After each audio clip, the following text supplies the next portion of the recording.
Kamu ngerasa nggak sih, makin kesini, hidup itu kayak makin berat? Tuntutan kerja, ekspektasi orang tua, sosial media yang penuh pencapaian orang lain, dan kamu merasa makin jauh dari kata cukup, padahal udah berusaha banget. Sebenarnya ini hal yang dialami oleh banyak orang di usia 20-an sampai awal 30-an. Tapi karena semua orang sibuk tampil hebat, kita jadi ngerasa sendiri. Padahal enggak. Lalu kita harus gimana? Aku punya tips. Yang pertama, stop mikirin hidup orang lain dulu.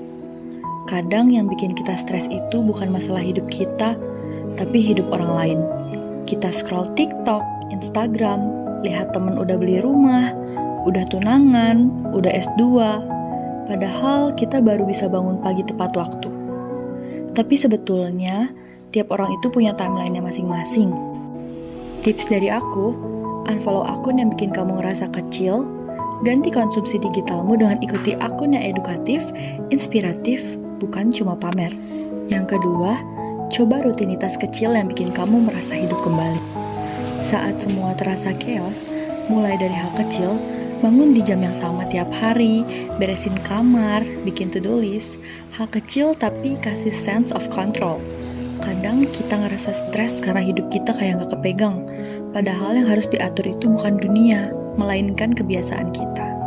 Tipsnya adalah bikin satu rutinitas pagi dan satu rutinitas malam yang simple, seperti stretching pagi 5 menit dan journaling 3 kalimat sebelum tidur. Yang ketiga, kamu bisa luangin waktu buat dirimu sendiri tanpa tujuan produktif. Bukan buat kerja, bukan buat belajar, tapi beneran buat ngerasain hidup. Mau itu rebahan sambil denger lagu, nonton film tanpa mikirin konten, jalan sore, atau nongkrong sendirian di kafe.